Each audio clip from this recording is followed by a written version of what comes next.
Good afternoon, all the Interest TV viewers and listeners. Tecnotree published its Q3 report a few hours ago, and on this video, we will walk that result report through and talk about some longer-term aspects as well. And as usually, here with me, we have the company's CEO, Padma Ravichander, and CFO, Priyesh Ranjan. Welcome, both of you, and good to see you. Thank you, Joonas. Good afternoon. Thank you. Thanks for having us here. Good. Let's start with the sort of warm-up question. How did your Q3 went, and what were the main events in there? I believe we had a very strong performing Q3, phenomenal results. Our revenue definitely has hit an all-time high in 5 years. So we are very pleased with the performance of our products and the acceptance of that in the market. Our order intake is also the highest ever in the last 9 years, which certainly strengthens our position in terms of our capability to deliver and meet expectations. And finally, I think we completed the share issue for the new investor who came on board. We retired our debt and got completely out of debt restructuring, which is a fantastic milestone for Tecnotree. And we're generally very pleased with all the activities and the overall performance of the company in this quarter. One item that caught investors' eye on that report was the increased amount of account receivables. Could you tell us what are the drivers behind that, and are you worried about the increased amount of account receivables? Yeah. So if you look at the numbers that we have posted, you will see that the total receivable of the company has actually gone from 26 million to approximately 39 million. So the actual problem statement is not the AR buildup from 11 to 34, but actually the total receivable buildup from 26 to 39 million, which is approximately 40-45% growth in there.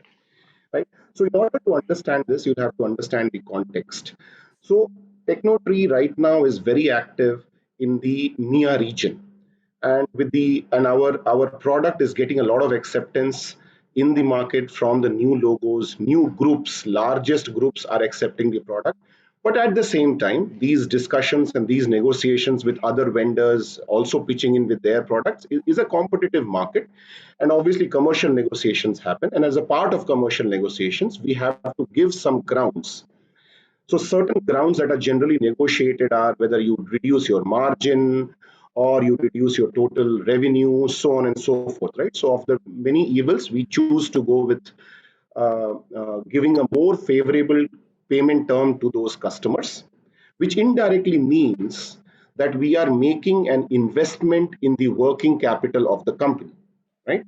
So this gives rise to two questions. A, what is the returns of that working capital investment that the company is making? How do you measure that? You measure that through A, growth in the order book, B, growth in the revenue, C, growth in the margins, right? So when you look at that, you will see, okay, the company's investment in the working capital, whether it's doing well or not doing well. The second question that gets asked in such investments is, how safe is your investment? That the answer that sits at the place where what kind of customers you have as a counterparty to your receivables. Now, 95%, more than 95% of our receivable is to customers which are tier 1 in nature. Okay, so the ability to pay to us is 100% there. There is absolutely no doubt about their ability to pay those receivables. That's the first point. Second point, Tecnotree gives mission critical product and services to those customers. So there is no reason why, if there is an ability to pay, there will be an intent to not pay. You know, so the ability is present to pay, and there will be an intent, because what we provide is extremely essential for their own. As I said, it's a mission critical. So there is an ability as well as the intent. So with all these factors and our investment in the products, if you see one more data point, the sales of product and services has gone up by 40% in the last 9 months, and we have won new groups. So the way I see it, that this investment into these groups will also yield a lot of new revenues going forward. These are largest groups in the MEA region. And Secondly, the margins have gone up from 24% to 28%. The contribution of growth, the contribution of goods and services to the overall revenue, which is our most profitable way of earning and most healthiest way, has gone up from 50% to 60% now. So all of that required investments. So when we look at that, we see that the ROI of the investments we have made in our products and product build-up, as well as on the working capital, has worked out fine.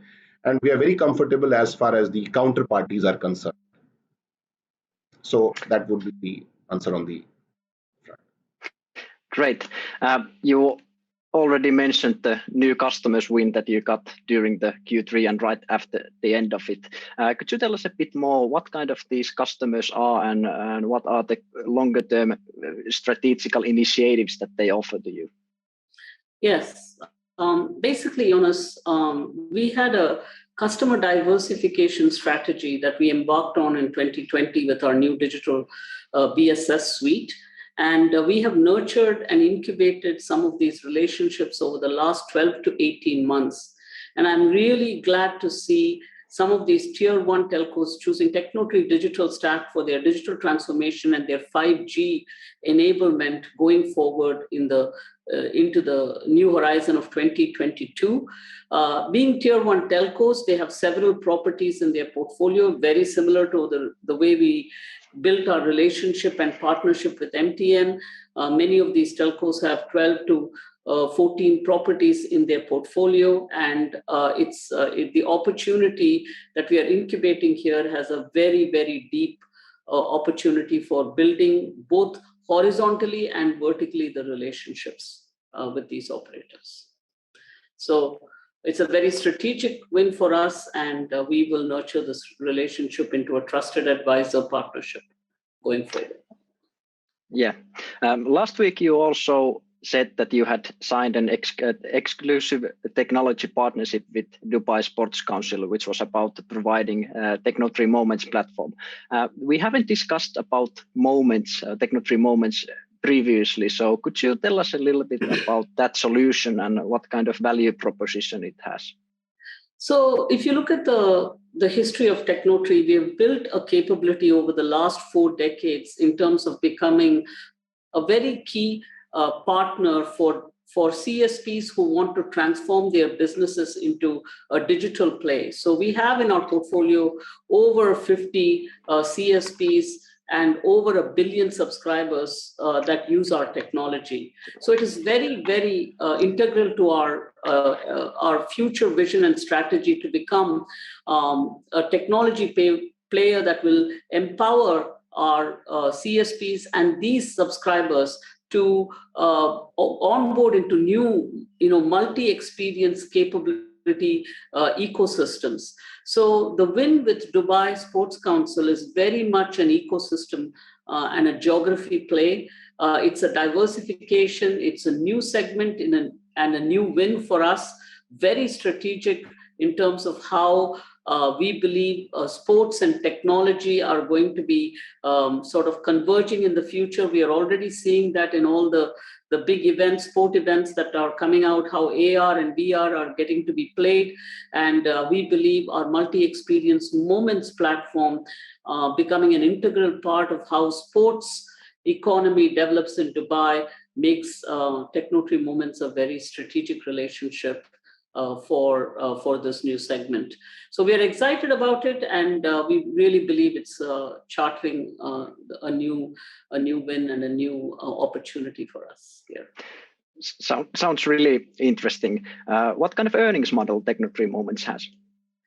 So both when we announced our fintech and when we announced Tecnotree Moments, these opportunities as cloud is evolving become transactional models in terms of revenue models. So it's a cloud-based transactional model that we are embracing with these opportunities and with this offering.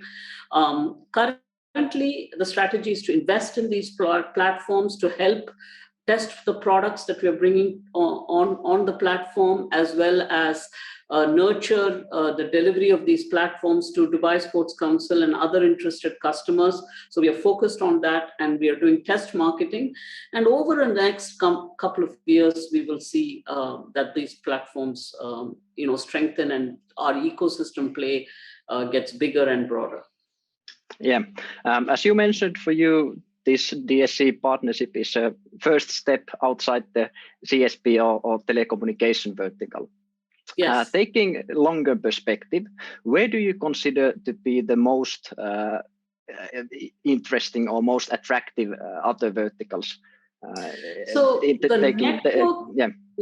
network ecosystem revenue models are fast being created in the world around. And these are supposed to be very big ecosystem opportunities for a number of businesses. So we are quite excited about us being, our customers being network providers, and their opportunity to create multiple ecosystems with IoTs, with wearables, devices, digital services, etc. Gives us plenty of aggregation and distribution opportunities on our Moments platform. But we have carefully looked at our subscriber base. We have looked at the geographies and the markets that we are serving. And we have focused on sports, entertainment, education, and healthcare, and also fintech, because there is a lot of unbanked opportunities, unbanked subscribers in these emerging markets. So this is the play that we are going after, and we are quite excited about the possibilities in these ecosystems. Thank you, Padma and Priyesh, for your insightful answers, and once again, congratulations on yet another great quarter. Thank you, Joonas. Thank you very much. Thanks a lot.